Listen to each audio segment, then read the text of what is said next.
सच कहूं बेटा, तुम्हें पहली बार जब देखा तो मुझे भाईजान का ही गुमान हुआ था। और तुम्हें देखकर मेरे दिल ने कहा मैं तुमसे मिले बिना यहाँ से नहीं जा सकूंगी।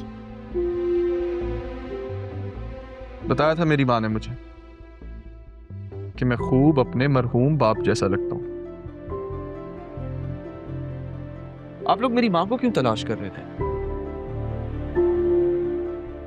तुम्हें कैसे पता? तुम्हें कैसे पता? क्योंकि मैं आप लोगों को तलाश कर रहा था। क्यों? पहले मैंने पूछा, तो आप बताएं। क्यों निकाला था उस बहू को जिसे कम हैसियत जानकर आपने घर से बेघर कर दिया, ये जानते हुए भी कि वो आपके बड़े बेटे के निकाह में है और प्रेग्नेंट भी।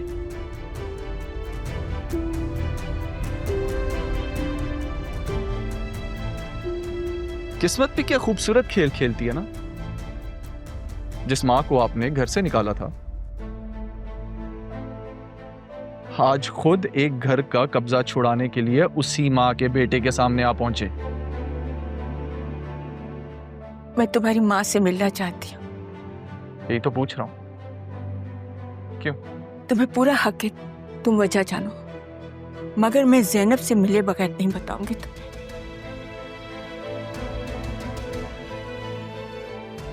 क्या तुम अपनी माँ से मुझे मिलवा सकते हो?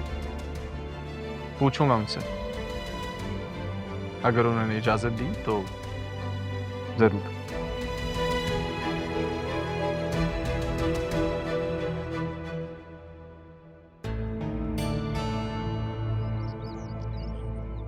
अस्सलाम वालेकुम। वालेकुम अस्सलाम।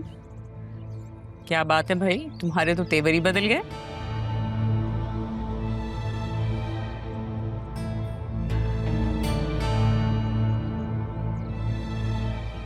मैं कुछ समझा नहीं। समझ तो तुम गए हो। हालात बदलने से इंसान की औकात और हैसियत नहीं बदलती। माना कि तुम सरकार के मुलाजिम हो, लेकिन इस घर की मुलाजमत तुम पे और तुम्हारी माँ पे अभी भी फर्ज है। लिहाजा ये जो तुम्हारी कमिश्नरी है ना, इसे अपने दफ्तर तक ही रख के आया करो। मैं तो सिर्फ एक बात जानता हूं बेगम साहिबा,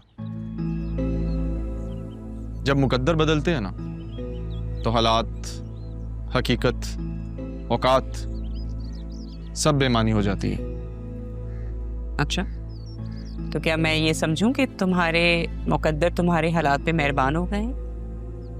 भाई अब तो तुम बड़े अफसर बन गए हो, सब कुछ ही मिल जाएगा तुम्हें सिवाय एक चीज के, और वो है राहा। शादी कर लो राहा से। अरमान कहीं ऐसा तो नहीं है कि हालात बदलते ही तुम्हारी पसंद ही बदल गई हो? मतलब तुम कुछ बहुत ऊंची चीज समझने लगे हो अपने आप को? भाई होता है ना, लोग अक्सर बदल जाते हैं। इस फैसले का इख्तियार ना आपके पास है और ना मेरे पास, तो फिर इस पे बात करने का क्या फायदा? और वैसे भी अब तो फैसला हो चुका है। बोल के तो देखो, हो सकता है मैं तुम्हारी मदद ही कर दूं। अगर पापा होते तो राहा की वजह से वो तुमसे हमदर्दी जरूर दिखाते, वो कोई ना कोई रास्ता तो निकालते। मेरे जज्बात किसी की मदद के मोहताज नहीं है बेगम साहिबा। भाई अभी अभी असिस्टेंट कमिश्नर बने और अभी से इतनी अकड़। मम्मी आपने ड्राइवर को कहीं भेजा? हाँ, वो खाला की तरफ गया है। अच्छा।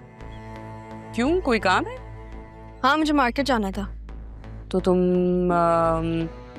अरमान के साथ चली जाओ, अच्छा है, थोड़ा बाहर निकलोगी, उदासी तुम्हारी थोड़ी कम होगी। काफी दिनों से तुम कमरे से बाहर नहीं निकली, इसके साथ चली जाओ।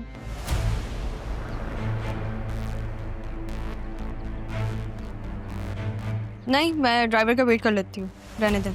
अरे राहा, चली जाओ ना। तुम तो ऐसे कह रही हो जैसे कभी इसके साथ गई ही नहीं बाहर। ड्राइवर को तो आने में टाइम लगेगा ना अभी।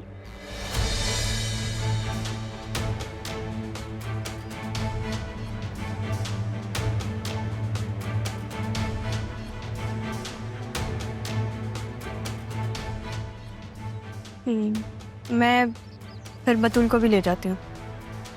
बतूल घर पे नहीं है, जाओ तुम इसके साथ। ठीक है।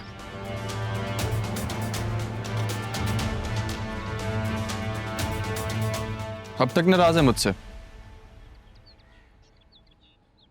तुमने धोखा दिया है मुझे। तुम मेरे सबसे अच्छे दोस्त हैं। मुझे लगा था तुम मेरे साथ मुखलिस रहोगे, कभी तकलीफ नहीं दोगे मुझे। मैं अभी भी वैसा ही हूं, खास तौर पे आपके लिए। तुम जो भी कहो, मैं नहीं भूल सकती कि तुमने मेरी माँ के बारे में कुछ नहीं बताया मुझे। कान पकड़ रहा हूं, माफ कर दें। आइंदा आपसे कुछ नहीं छुपाऊंगा, लेकिन प्लीज आपकी ये नाराजगी अब मुझसे बर्दाश्त नहीं होती। आप नाराज होती हैं तो लगता है कि जीने का कोई फायदा ही नहीं। यहाँ से चलो, तुम्हारी नाक भी रगड़वाती हूँ।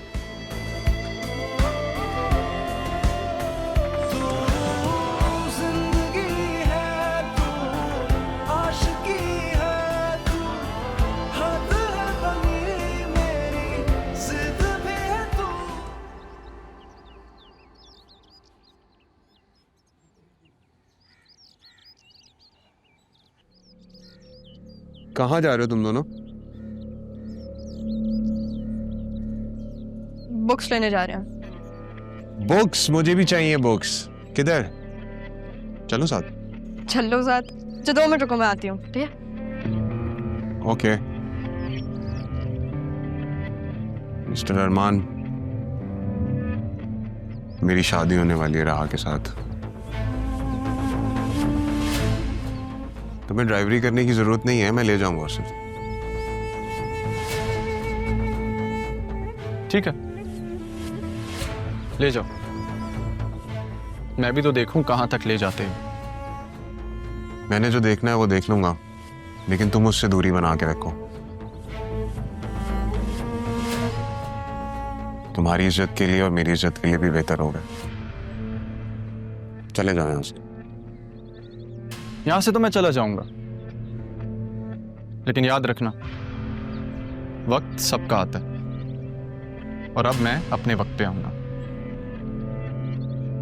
ठीक है, जाओ, अपने वक्त पर आना।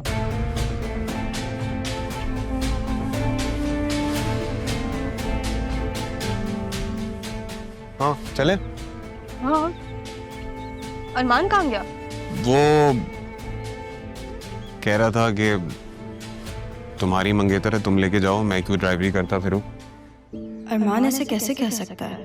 अभी मुझे सॉरी बोल रहा था और अब? अच्छा, मैं उससे बात करके आती। अरे नहीं, क्या बात करोगी, इतनी अजीब सी बात करके गया है। चलते ना, हम देर हो रही है हमें।